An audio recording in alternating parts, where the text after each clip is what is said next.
You had a relaxing Memorial Day weekend, and I'm certainly more than pleased that people seem to be enjoying themselves, some perhaps without the kind of social distancing that we were hoping for. Physical distancing is required at the moment. And I want to speak a little to that, where we are as a state, where I believe we're going, update you on what's happened over the course of the weekend, specifically about some of the new modifications we've made to our stay-at-home order, and also preview what we'll be doing over the next few weeks. I just want to first acknowledge that we are very close to reaching a milestone in this country: 100,000 lives lost to this pandemic, to COVID-19.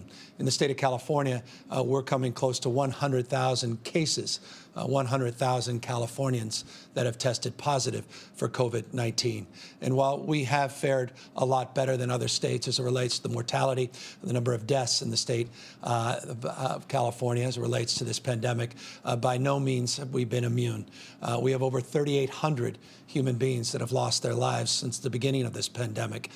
We lost 19 people in the last 24 hours in the state of California, and we saw a number of new tested positive tests increased by over 2,000 in the last 24 hours here in the state of California. It's a long way of saying we still have a long way of going to get to where we need to be, which is immunity and to a vaccine. And it is incumbent upon all of us to take seriously this moment and to recognize that we are in a transition as it relates to the modifications we've made and others have made all across the United States to the stay-at-home order, and the need for people to be vigilant, arguably now even more than ever. The message in the past was rather straightforward: stay at home. And to the extent you had to go about doing essential business, getting medications and getting food, do so by practicing social distancing, physical distancing, and wear face coverings if at all possible. Now that we have provided the opportunity for more activities, not just again in this state, but all across the nation, we're seeing images on our television screen. We're experiencing things in our own lives that further the cause of vigilance and that require even more of each and every one of us in terms of our individual role and our individual responsibility. As we start to mix with cohorts of people that we haven't been spending a lot of time with, the prospects of an increased number of cases obviously presents itself. The prospect of people transmitting this virulent disease obviously increases. And so incumbent upon all of us to continue to take seriously this moment and continue to practice physical distancing where we must, and to make sure, again, that we are wearing appropriate face coverings if we're going to come into contact with people where we cannot practice physical distancing and social distancing. It's just a reminder to everybody that we're not even out of the first wave of this pandemic. People are talking about the second wave. That's many, many months off. The reality is this pandemic has just begun. It hasn't ended. And while we are moving forward because of stabilization, because of the good work that's been done by health officials all across this nation, all across the state of California, specifically to suppress the spread of this virus, by no stretch of the imagination is this virus behind us. And I just cannot be more, I think, precise in terms of my, recommendation that all of us be sober about the reality of this disease and sober about the reality of lives that have been lost. Again, 100,000 in this nation, over 3,800 in the state of California, 19 new funerals that have to be organized just in the last 24 hours here in the state of California. Concerns always about our seniors. It's just an important statistical point to consider. 19.5% of Californians that have tested positive, just shy of 20% of Californians that have tested positive for COVID-19 are over the age of 65, but 79.2% of them have died. Those deaths, rather, reflected in almost 80% of that cohort of seniors 65 and over. So if you're over the age of 65, I hope you are reminded very soberly of that fundamental and foundational fact that our elderly, those with compromised immune systems, others are in categories of very, very high risk. And as we go back our day-to-day lives, we go back to some semblance of normalcy with modifications, let us not forget the most vulnerable amongst us that are continuing to be vulnerable to this disease and its spread. And so I hope all of us are cautious and are cautioned at this moment as we move forward. And again, the images over the weekend, not surprisingly, with this spectacular weather that we experienced in the state, continue to experiencing with an extended Memorial Day weekend, with the beaches now reopening, parks and other facilities beginning to reopen, or at least opportunities to recreate beginning to reopen. It's just incumbent upon all of us to practice what we preach and to continue to do what we must to keep others safe, not just ourselves safe, and to make sure that we're protecting the most vulnerable Californians. I want folks to know we have been making modifications in real time, not just waiting for noon press conferences. Over the weekend, we made modifications as it relates to retail establishments in the state and places of worship. We allowed for a statewide level the ability for congregants with modifications and limitations to come back into their places of worship. We made modifications on retail, so it's no longer curbside pickup, but now you have the opportunity to go back with physical modifications into retail establishments in the state of California. Those were statewide orders that were put out over the last few days, and you should expect more of those directives and guidelines to be put out over the course of the next few days and over the next few weeks. We made this point earlier. This is a dynamic process, and in this process, it's also iterative, meaning it's one where we're open to argument, we're interested in evidence, we want to see how some of these phased-in approaches go before we make even more meaningful modifications to them. That's why with places of worship, we're limiting to 25% capacity or 100 people, whichever one is lower. I know some people think that's too much, too fast, too soon. Others think, frankly, that didn't go far enough. But suffice it to say, at a statewide level, we now are affording this opportunity, again, with a deep realization of the fact that people will start to mix and be in cohorts of people they haven't been in the past, and that is incumbent upon us to practice that physical distancing within these places of worship and to make sure that we are applying common sense and the rules of engagement that we laid out in our latest guidance. We're one of the few states in the United States to make these meaningful modifications, one of the few in the Western United States. And we are working with our other state partners, looking at best practices from across this country, working through the CDC guidelines and the like. But no, this was the first rollout in this space. And again, we want to be not ideological about how we conduct ourselves in this space. We want to monitor very, very closely and look at the evidence, look at the data to guideline any subsequent modifications of these orders. Accordingly, today we are making some adjustments and announcements related to guidelines on a regional basis.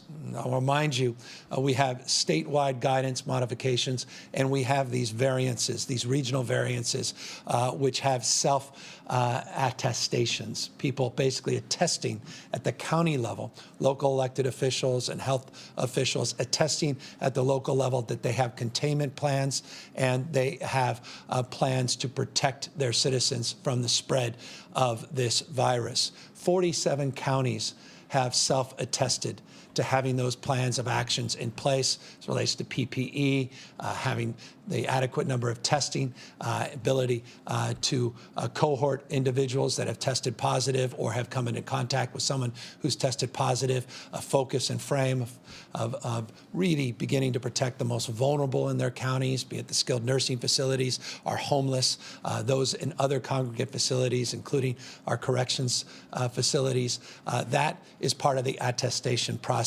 47 of the 58 counties currently have self-attested to having those plans of action in place. Along those lines, they will be able to add in barbershops and hair salons to those regional variations starting today. We've put those guidelines out. We put them up on our covid19.ca.gov website, and those counties will begin to allow for those kinds of operations with meaningful modifications, with the appropriate protective gear, particularly face coverings that are so essential in that environment, sanitation requirements, and the like. So giving you a sense that we're making progress, we're moving forward, we're not looking back, but we are walking into the unknown, the untested, literally and figuratively, and we have to be guided by the data that brought us to this place in the first place, and that is guided by these principles of openness and transparency, principles where all of us are required to do a little bit more and a little bit better to make sure we're protecting the spread of this virus, particularly, again, as we meaningfully reopen the economy in the state. So from manufacturing, logistics, warehousing, retail, restaurants, all across the spectrum of our economy, we have made meaningful modifications. Working at the county level, the regional level, we've made even more modifications. We'll be putting out further guidelines tomorrow as it relates to summer camps, a little bit more specificity related to child care facilities, as it relates to schools. We are working with the film industry, television industry. We chose to engage a little bit more formally. We were hoping to put out those guidelines as early as today. We want to extend them to later in the week, perhaps into the weekend, because we're working with both industry and labor, and they want to tighten up some aspects of their guidelines. That's very encouraging and has been a very, very, it's been a very, very positive process. And they're looking, by the way, a process not completely dissimilar to what the grocers did with the industry, which was really, I thought, a model in terms of guidelines for safely reopening.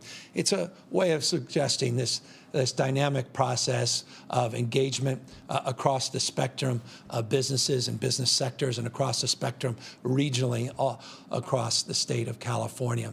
Accordingly, we are advancing conversations with the legislature, in particular, supporting efforts to put out guidelines for nail salons and personal care, personal services. Those are still a work in progress, but we have a very good and constructive relationship now that's been formalized with key legislative leaders in the state in that sector. Again, the issues there require, I think, a little bit more specificity, a little bit more nuance and details in terms of the guidance to satisfy our health experts and fundamentally the health guidance that is foundational in terms of our efforts. What's also foundational in terms of these efforts is doing our part to make sure we're supporting the counties, supporting cities, and supporting you and this state in terms of getting the appropriate procurement, personal protective gear, making sure that the testing regime continues to improve and increase, and making sure that we have adequate capacity from a supplies perspective beyond just personal protective equipment. That includes ventilators and alternative care sites in this state if we start to see the spread of this disease or see some increases in terms of that spread so we can contain those spreads. And I want to just briefly update you in terms of where we are in that space as well. We have distributed over 41.2 million procedure masks just in the last 14 days in the state of California. Tens of millions of masks are coming in pursuant to a large contract that the state was afforded and many other smaller contracts. We're really starting to turn the page in terms of having the adequate protective gear, particularly on the masks. I've said this before, I'll say it again. The masks are foundational in terms of not only protecting those in the healthcare delivery system, but also to begin to reopen our economy, to get them to the grocers, to get them to our farm workers, to get them to our child care facilities, to get them into sectors so that we can reopen our economy more effectively and more safely. But real progress has been made in that space, and that allows us to make more progress in terms of these statewide modifications to the stay-at-home order. Accordingly, testing has really taken off. We made firm commitments about testing goals, and we've been able to keep to those goals. Over the weekend, we tested 67,000 people. The next day, 61,000 people. Yesterday, we tested a little over 50,000 people. So you can see from 2,000 tests a day 6-8 weeks ago, now well north of 50,000 tests each and every day. The good news is the positivity rate. That's the number of people tested to the number of people that tested positive holds strong. We're still seeing an increase in total number of people that are testing positive, but again, a huge increase in the overall number of tests, peaking at 67,000 just a few days ago. The positivity rate over a 7 and 14-day period have held very strong. Over a 7-day period at 4.2%, over a 14-day period at 4.1% positivity rates. We want to see those rates in that area of stabilization, that band of stabilization. Ultimately, we want to see them go down, but we are holding steady in that positivity rate, and that's encouraging news as well. Hospitalizations and ICUs, those are the numbers, again, we talk often about. Over a day-to-day period, they went up slightly over the last 24 hours, but hospitalizations continue to remain strongly steady, meaning they're holding, in fact, slightly declining. 14-day average down about 6.7%. But again, stabilization over the course of many, many weeks, well beyond that 14-day period. ICU numbers, stubborn but stable, basically flat over an extended period of time. The good news, though, on ICU side of things is that we have more ICU bed capacity than we have in the past, about 8.5% more than we did a few weeks ago. Ventilators, we have close to 11,000 ventilators that are available just in our hospital system alone. That doesn't include the state's share. So again, all of these numbers are all part of those indicators that have to turn yellow to green so that we could continue to march forward. And indeed, they are turning yellow to green, and we are marching forward as it relates to these modifications to the stay-at-home order. More and more responsibility, more and more accountability now being placed on the counties and their health directors. I want to just thank the county health directors for their extraordinary job in helping advise us, counsel us, and work with us through this process. To local elected officials, some that wanted to move a little bit more aggressively, I want to thank them as well for the seriousness of purpose to which they have engaged. A few exceptions, folks that just want to move on and turn their back to the state, but it's, again, an exception. And I imagine exceptions often become the highlight. But I really want to make this point. That's a very small number of people, communities, businesses that are turning their back to our health officials. The vast majority have been incredibly cooperative. And I just want to acknowledge that and thank each and every one of them, including, by the way, the mayor of Fresno. And forgive me, Mayor Brown, I just wanted to recognize your particular leadership. He highlighted this morning, the mayor did, a concern around cooling centers in this state. Had he not engaged directly, we would not have been able to move forward with some guidance that allows for cooling centers to be open with, again, the appropriate modifications. We're now entering triple-digit temperatures in obviously parts of the Central Valley, even hotter than some of the coastal communities. And I just want to thank the mayor as a proof point for his leadership in the Central Valley, but also for his stewardship, and all the electeds and health directors that have reached out directly and are guiding these decisions. We are not we don't have exclusivity and insight on every nuance and every detail in a state this large, but we are profoundly influenced by what's happening on the ground in local communities all throughout the state. And again, want to just thank all the local leaders for their outstanding job. And again, want to make the point that we need them more than ever as we move forward into this next iteration, now into phase 3. And the counties will have even larger responsibility, health directors, an even larger responsibility to make sure we're moving through phase 3 in a safe and responsible manner. We'll support those efforts, but at the end of the day, I've said it before, localism is determinative. The application of these rules and guidelines will be made real and realized at the local level. And so that's the thrust as we move into phase 3 of where this state is going: more accountability, more responsibility, more flexibility at the local and regional level, and recognizing, again, that one size does not fit all, and they can pace accordingly. And I'll just end on that and open up for questions by making this point. Some parts of this state will not be able to pace as quickly into phase 3, and we continue to be responsive to those concerns and the needs of those local communities to slow down the pace of reopening. And we respect that and certainly will honor that. Others are willing to move a little bit more quickly, and we respect and honor that as well. Again, 47 counties with those attestations that are proof of that recognition as well. So moving broadly in a direction that I believe is hopeful and promising, at the same time sobering in terms of the responsibility that this places on each and every one of us to, again, practice the social distancing and the physical distancing that's required of all of us to protect the most vulnerable in this state, and it will allow us to move more quickly into this deeper phase 3.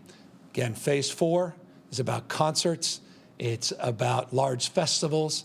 It's about conventions. We are not there yet. That's about fans in stadiums. We are not there yet. And the state will hold the line in terms of those larger venues, but begin, as we do, to push down that responsibility to the counties as we move more rapidly into phase 3 in a thoughtful and phased-in approach. So that's the update for the day.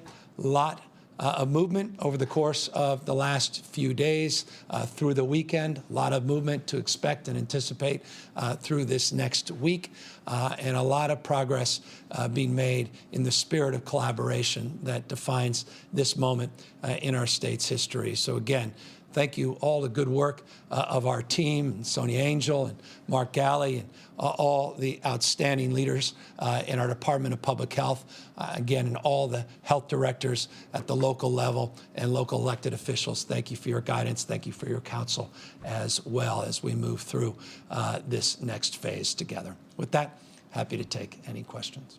Jeremy White, Politico. Hey, Governor. Thanks so much for taking my question. Over the last week, we have seen the Department of Justice reach out to both the state of California and Los Angeles itself, expressing concerns about various restrictions still in place. I know the limit on church gatherings you've obviously acted on, but more generally, are you concerned about the federal government taking a more assertive stance towards California's restrictions, and do you see the potential for a legal clash down the line? I don't. I don't lose sleep over that. Maybe it's the fact that this is California. We're involved in over 70 lawsuits with the administration. Predates my time as governor, many of those lawsuits. So none of this surprises me at all. Doesn't surprise you, I imagine. And again, we're entering into a political season. And so I can only anticipate we'll see more. But again, we're working very collaboratively, not only regionally, but with the federal government on things that really matter. Some of these other things, to me, it's just noise. Dave Lopez, CBS LA. Yes, good afternoon, Governor. Two quick questions, if I may. The LA County Board of Supervisors just appointed an inspector general to take a look at the problem in the assisted living homes. Does that continue to be a major concern for you throughout the state? And my second question is, you looked around and saw all the people enjoying themselves. Are you worried that perhaps there may be a spike and all of your plans of moving forward will have to take a back seat at some point? Yeah, no, both very thoughtful questions and appropriate questions to this moment. Both things are of top concern.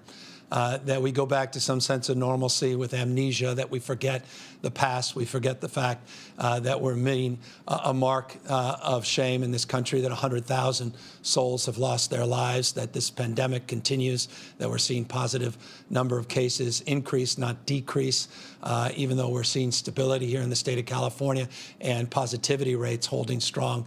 That doesn't mean we're out of this thing's behind us and that we're out of the woods yet, and quite the contrary.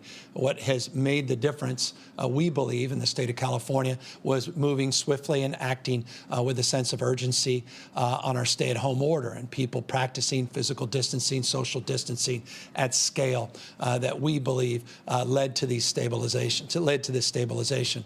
Obviously, we're fearful as people begin to mix, people start to congregate together that haven't congregated together, that you have a few cases, flare-ups, and transmission that increases and puts enormous pressure, particularly in some communities in the state that are vulnerable to modest increase in caseload, meaning some of the rural parts of the state that don't have the hospitalization resources, the ventilators, don't have the people and the personal protective gear.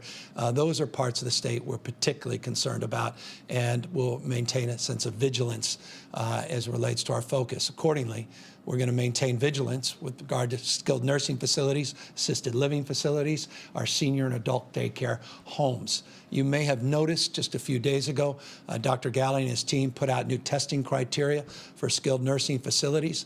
We have on ad nauseum occasions updated you and others as it relates to our work in skilled nursing facilities and other licensed facilities for seniors across this state. It's been the point of spear of focus of this administration going back to the beginning of the pandemic and continues to be a point of real concern as we move forward. I made the point to make a point about our seniors, 65 and over, 79.2%.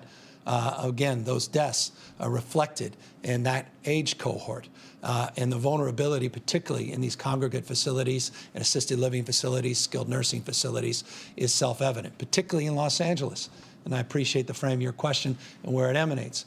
Out of Los Angeles, in particular, we are seeing roughly, and the numbers changed in the last few days, roughly 55, 56% of the deaths in the state come out of that county, and roughly 2/3 of those deaths coming out of this sector. In the skilled nursing, assisted living sector. That's why it's completely appropriate, the announcement that was made there, and I deeply respect and admire the work that's being done there with the county and the city leadership to really target and focus the efforts to keep our seniors safe, particularly in these congregate settings. Top agenda item, not just here in this state, but across this country. Alexi Kosef, SF Chronicle. Hi, Governor. Could you talk a little bit more about what safety precautions you're expecting to see in barbershops and hair salons that are going to be reopening, and whether there's a timeline or a certain date when they're going to reopen more broadly in those remaining counties that have not been given a variance from the state order? Well, there's many counties that have the ability to get variances that haven't submitted them, or the fact is we're in the process of working with those counties, providing technical assistance. So there are many more counties that can move forward with attestations that haven't yet for different reasons. Again, we continue to work with those counties to work through those issues or encourage those counties to the extent they wish to submit those plans to the state of California. So that's number one. Number two, as it relates to the regional variants that we're putting out today, it is up on our website, COVID-19.ca.gov, COVID-19.ca.gov. You have the opportunity to look through the details of the guidelines as it relates to what we hope and expect to see in barbershops and hair salons. By the way, I didn't see any of that in the work that was done by my barber just a few days ago. It was actually a collection of barbers, a 6-year-old, an 8-year-old, and a 10-year-old barber that were not practicing physical distancing, that were not considering the deep sanitation requirements, wearing face coverings, nor was their subject. And I say subject because they had at me. It was a family effort to remove what was described by my wife as, forgive me, a mullet. So that is not what we're looking to in terms of guidance. Our family will have to read these guidelines as well and make sure we modify our family behavior accordingly. But know that we worked with the industry and we think these guidelines are appropriate to the task. And I'll keep you abreast on whether or not they're met in my house. Kathleen Renane, AP. Hi, Governor. You just talked about this a little bit, but I'm hoping you can drill down a little bit more. So it was just last week that you made it possible for more and more counties to open broadly. Memorial Day weekend was the first time we really saw widespread reopening across the state, and now you're loosening restrictions even further. Are we giving ourselves enough time to evaluate the impact every time we loosen one restriction before we move on to the next? And why are you confident that we're ready to loosen even more? We're confident for all the reasons I just announced. The fact that our testing has substantially increased, and over the weekend we were actually hitting one of our long-term goals of getting over 60,000 tests a day. The fact is we remain to see positivity rates stable over a consistent period of time. I specifically gave you, and I appreciate you referencing a week ago, this 7-day positivity tests, which are important. Those positivity tests in the 4.1, 4.2 range, 14 and 7-day period. The procurement of PPE, which all of you have written a lot about, has made huge impact in our capacity to deliver the appropriate protective gear across sectors of our economy that was not afforded even 3 or 4 weeks ago. But tens of millions of masks now have been distributed throughout the state of California. 10+ million just in the last 7 days in the state of California, though I can update that. I can assure you it's well north of 10 million. Our tracing, which I neglected to reference a moment ago, is also making progress. We had 560 people in that first training cohort. We had 400 in last week's training cohort. We have 360 people in this week's. We now have the ability through a directive through our human resource agency for 5% of the workforce in the state of California to supplement and begin getting trained for our tracing purposes. We've got existing army of about 3,000 tracers that are already working throughout the state of California. Again, all these things stack up as a way of answering your question. It's not a soundbite. It's a combination of all of those factors coming together and beginning to paint a different picture in terms of our capacity to deliver on what we're promoting, but also respond as it relates to the unknown. Because again, I'm not naive. We are entering in to the unknown, the untested, and we're going on a journey together. And that's why one has to be guided by the principle of openness and transparency as it relates to what's happening on the ground in counties and cities all across the state of California. And if we start to see some numbers that are out of the spectrum of what we anticipated, and remember, we anticipate an increase in the number of cases. As you have more mixing, you have more opening of the economy, that's inevitable. But that's not in and of itself an alarm bell. It's the positivity rate, it's our capacity to hospitalize, protect, and make sure that we are preserving our framework of public health frame as we move into that next phase that is foundational. So again, I'm guided by what our health officials and professionals are telling me is appropriate, and that's why, respectfully, you're hearing critique in some sectors that we haven't moved fast enough or that the modifications are restrictive, which I recognize in each of these sectors there are modifications that have to be met as well, and we hope to loosen those up as we move forward. But we believe with the modifications that we have the time to test the theory of our case and to make adjustments if indeed we need to dial them back or loosen them more into the future. Alex Michelson, Fox 11. Thank you, Governor. Let's talk for a moment about the 11 counties that haven't hit that attestation. In LA County, some of the leaders have suggested that there are part of the counties that are doing much better than other part of the counties, like you referenced the nursing home problem. Would you be open to certain areas in individual counties being able to move forward, even if other areas aren't? And a second question, if you will, the entertainment industry, I'm curious, what's the holdup in terms of releasing those guidelines? If you could tell us a little bit more about the back and forth going on there. Yeah, the holdup is actually a very positive development. The industry and labor asked for a little bit more time as they work through some issues. We thought that was a very healthy thing, and I was very encouraged by that. They were inspired by some of the framework that was advanced, as I referenced a moment ago, by grocers in that industry, where they worked together across differences that predated this pandemic and focused on a future and a faith that they share. So we're very encouraged by that. Also, full disclosure, it has a national implication as well. It's not just the state of California. We're working with other states and their partnerships to see if we can be guided in a spirit of collaboration and a process where we can go together. As it relates to LA County, the answer is affirmative. Yes.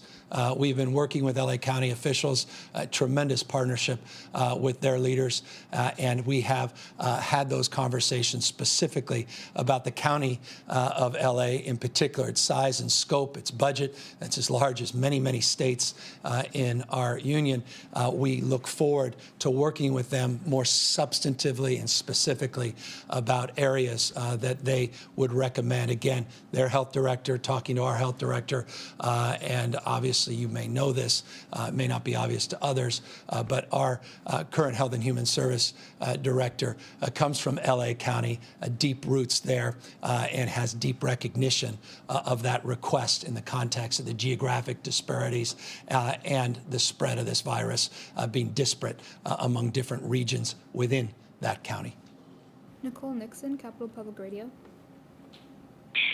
Hi, Governor. You told us about a month ago that the state got 90,000 test swabs from the federal government and then 250,000 the next week and more after that. Are we still receiving test materials and other resources, PPE, from the federal government?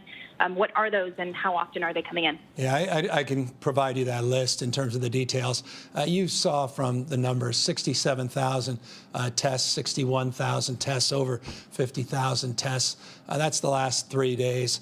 We are moving forward, which suggests with the testing that we have the supplies, the reagents, the swabs, the viral media for transporting these tests. Again, these are just the PCR tests. I know some other states conflated PCR tests and antibody tests. This is just the PCR frame. So we're getting some supplies from the federal government. Those were relatively modest. The specific 90 and the 250,000 compared to the totality of what we are procuring individually ourselves and what many of the labs and hospitals are procuring themselves in addition to the state.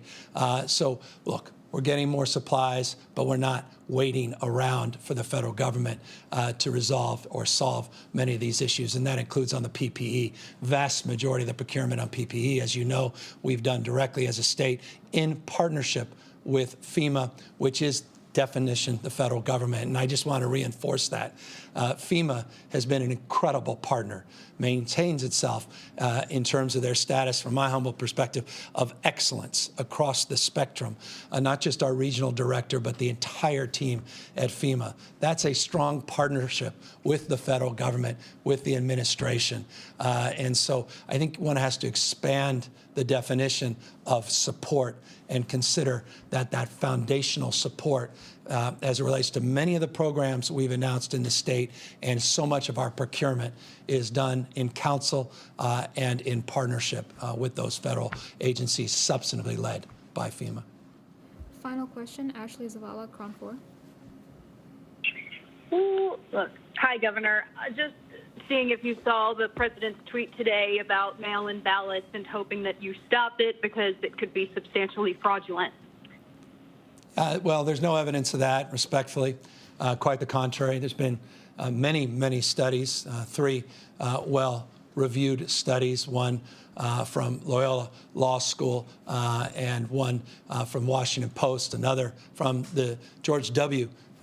Bush administration through the Department of Justice. Just in terms of those three studies, I think it's important for people to understand the magnitude of those analyses. The Loyola Law School analysis run by Justin Levitt looked at 2000 to 2014, looked at 1 billion ballots that were submitted. Couldn't even find 100 that were quote unquote fraudulent. In fact, only found 31 out of 1 billion ballots that were cast.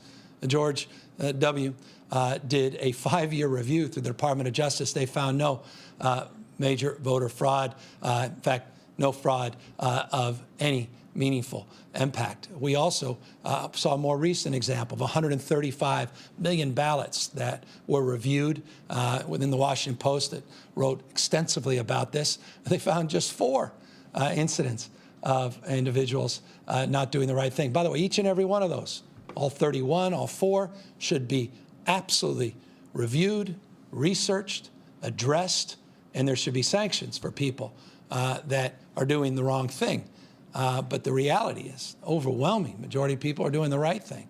In Utah, hardly a bastion of progressive politics, has been doing mail-only ballots for a number of years. Colorado, as well as Oregon and Washington and other states for years and years. The state of California has been doing it for decades. Many other states across this country have been using absentee ballots. People, for servicemen and women overseas, using absentee ballots in a secure, safe, and honorable manner. It doesn't skew Democrat, doesn't skew Republican.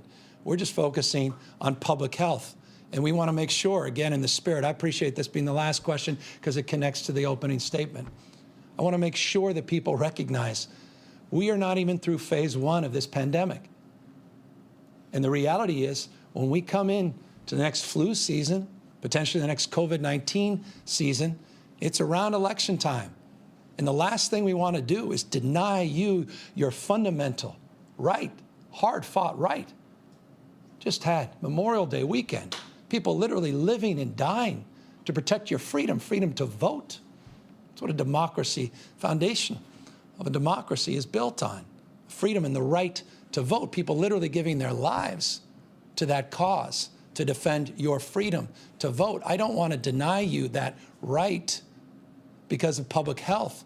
And that's what this option, it's not mail only, it's option, and the ability to have an architecture of in-person voting options does in the state of California. I think it's a noble cause. I think it's an appropriate cause, and I don't think it's political in any way, shape, or form. And I say that in the core of my being. I don't just say that as a Democratic governor of a large blue state. I say that as an American citizen.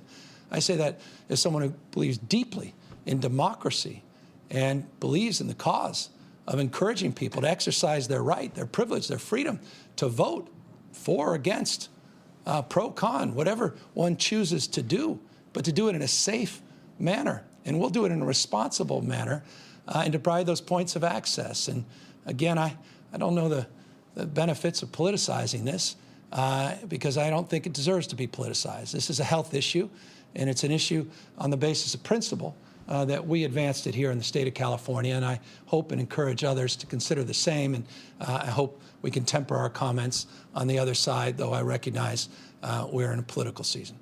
Well, let me thank you, all of you, for allowing us to get a season of sorts, a new season here in the state of California, moving into phase 3.